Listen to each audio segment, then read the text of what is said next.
Oi pessoal, vamos falar um pouquinho hoje sobre o temido Ulisses do James Joyce? Sou Karen Schuller e do livro Não Me Livro.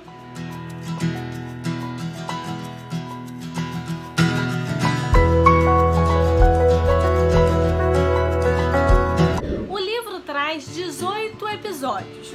Costuma-se falar em episódios e não em capítulos porque cada um tem uma técnica narrativa própria. Tem um episódio que é todo feito baseado em perguntas e respostas. Já tem outro que lembra uma música.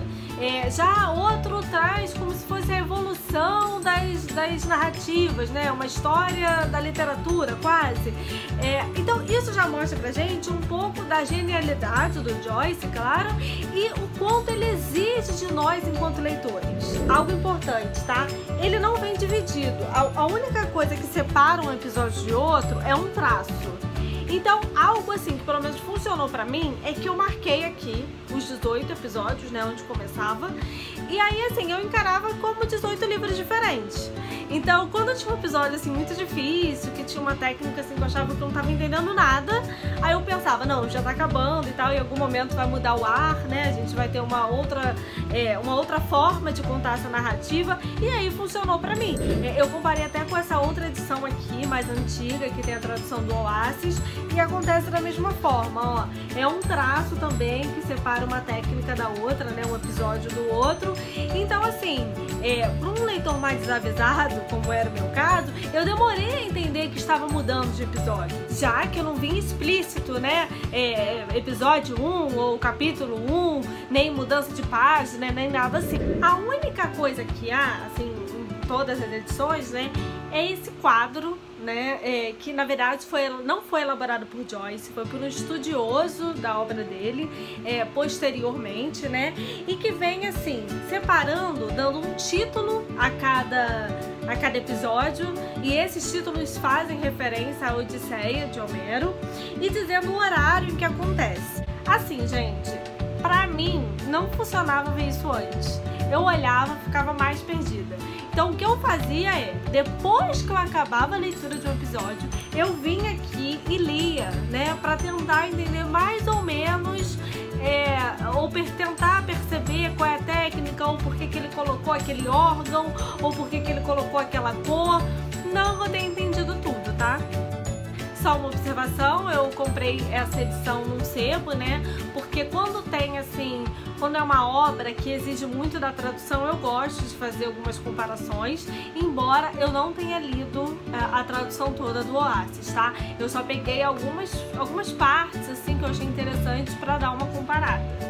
E o que acontece durante essas 1000 páginas, então, é que a gente vai acompanhar um dia de uma pessoa, né? No caso de Leopold Bloom, inclusive até hoje, né, 16 de junho, é conhecido como Bloomsday, né, no mundo inteiro, justamente porque o livro se passa no dia 16 de junho de 1904. Imaginem que acompanhar um dia de alguém significa que a gente vai pegar alguns momentos assim mais íntimos, como a hora que a pessoa vai ao banheiro, a hora que ela vai comer, que ela não tá fazendo nada, né, só tá pensando e tal. E isso pode parecer que seria um livro assim chato, no sentido de ter muita descrição de pequenos momentos. Há algumas partes do livro em que acontece isso, mas o principal foco aqui do livro é muito mais o monólogo interior, né? É pescar o que aquela pessoa tá pensando. Aquela pessoa não, né? É um personagem. Mas é porque em muitos momentos o Bloom passa por coisas que nós estamos passando, né? É por isso que acaba não sendo tão descritivo o livro. Porque imagina o seguinte, né? Quando a gente, sei lá, você vai sair, acorda e você vai escovar o dente. Você não fica descrevendo a sua escova de dente ou o seu banheiro ou nada disso. Até é difícil a gente fazer uma imagem mental de como é o Bloom, porque ele não fica se descrevendo para ele mesmo, né? O livro é muito mais a gente na mente do Bloom. Esses pensamentos que podem parecer desconexos, mas que na cabeça, né, daquele personagem faz muito sentido. Algo também muito importante é que, embora ali o protagonista seja o Leopold Bloom, a perspectiva do livro não é só dele. A maior parte até é, mas em alguns momentos a gente muda, né? A gente tem o prisma de outros personagens. Não só no final, porque ali bem lá pro finalzinho tem um monólogo muito importante de uma personagem que não é o Bloom, e talvez seja um dos monólogos assim mais importantes da literatura. Mas antes mesmo disso, em alguns outros momentos a gente tem esse ponto de vista de outros personagens. Tem um episódio, inclusive, que é todo assim, pessoas em diferentes pontos da cidade e que vão se cruzando, né? A gente vai vendo a perspectiva de cidadãos comuns ali de Dublin e que eles se encontram de alguma forma. Um outro personagem muito importante aqui no livro é o Stephen Dedalus. Ele, inclusive, é protagonista de um outro romance escrito pelo James Joyce, chamado O Retrato do Artista Quando Jovem. E aqui ele aparece logo nos 3 primeiros episódios, que é considerado a primeira parte do livro. Então, assim, logo de cara, a gente não vai ver o Leopold Bloom. A gente fica, às vezes, meio confuso. Eu, por exemplo, não sabia disso. Então, eu ficava lendo e ficava pensando, né? Ficava tentando imaginar cadê o Bloom, se ele estava escondido naquela cena, onde é que ele estava. E não é isso. É porque nesse primeiro momento, a gente vai ver mesmo a perspectiva do Stephen Dedalus. Na segunda parte é que a gente passa a ter a maior parte do ponto de vista de Bloom. E na terceira parte é o retorno de Bloom para a casa dele. E os momentos em que o livro dá voz ao Stephen Dedalus são os momentos mais difíceis. Porque o Stephen Dedalus, ele é um cara assim, mais jovem e é um intelectual. Então os pensamentos dele sempre são mais complexos, digamos assim. A relação do Stephen Dedalus com o Leopold Bloom é algo assim metafórico. No sentido de, tal como muitas outras nuances aqui do livro, ela está apresentada de uma forma sutil, né? E que a gente só vai entendendo mais pra frente, até porque eles demoram a se encontrar. Outra personagem muito importante aqui no livro é a Molly, que é a esposa do Bloom. Ela não, digamos, não tem uma participação tão efetiva ao longo do livro, mas ela é mencionada, né? Até porque tem uma questão ali na relação deles, né, enquanto casal, dos filhos deles. Quanto ao título, né? Afinal, se o protagonista é Leopold Bloom, ou mesmo Stephen Dedalus tem um papel importante, por que o título da obra teria sido Ulisses? James Joyce queria o nome de um grande herói para sua obra, porque ele estaria abordando ali a jornada, né, de um grande herói. Nada como um homem comum, num dia comum, para simbolizar o herói do mundo moderno. E quando perguntaram pro James Joyce, né, então por que ele não colocou Jesus Cristo, por exemplo, ele teria respondido que Jesus não viveu todas as nuances da vida de um homem, ao contrário de Ulisses, já que Ulisses foi pai, foi filho, foi amigo, foi marido.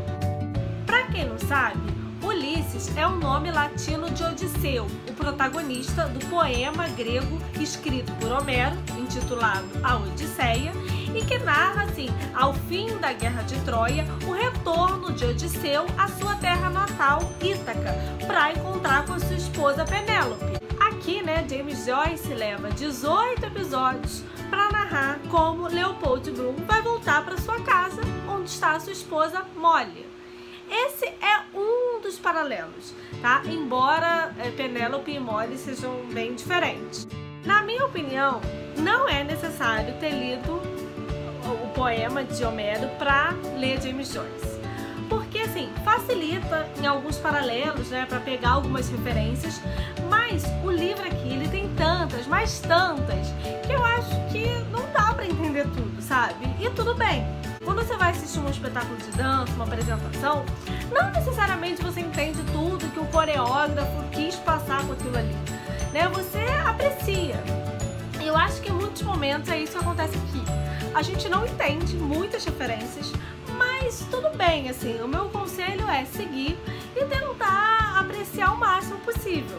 É aquilo, uma leitura só não vai ser suficiente, mas se você quiser engendrar em outras, cada vez mais você vai se aproximando de todas essas referências que o James Joyce tenta trazer aqui.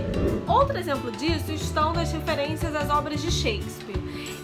James Joyce trabalha ali no romance dele muito a questão da cultura irlandesa, né, de como ela foi sendo fundida, né, associada à cultura britânica, o que perpassa pela questão da língua, e Shakespeare é um grande nome na literatura de língua inglesa. Além disso, assim, dois temas muito importantes no Ulisses de James Joyce é a questão da paternidade e do adultério. E esses também são temas assim muito pungentes, muito fortes em algumas peças de Shakespeare. Então, a leitura prévia ajuda, né, a elucidar algumas associações e tal, mas eu não sei se vai permitir um entendimento completo de todas as analogias. Então é isso, pessoal. A ideia aqui do vídeo não foi fazer nenhuma análise assim, do livro, até porque eu acredito que eu correria o sério risco de fazer algo muito superficial. Não só porque são mais de 1000 páginas, né? Mas porque o próprio Joyce disse que ao escrever esse livro, ele queria que os críticos levassem a vida inteira para tentar compreendê-lo e tal. Imaginem que foi só a minha primeira leitura. Eu nem estudo isso no meu mestrado, né? O meu campo de atuação não é o romance moderno. Eu quis ler mesmo como uma curiosa, porque eu sabia que as pessoas falam muito sobre ele. E aí foi um pouco disso que eu quis dividir, né? Tentar passar, não sei, algumas dicas, algumas coisas que eu gostaria de ter sabido antes de começar a minha leitura.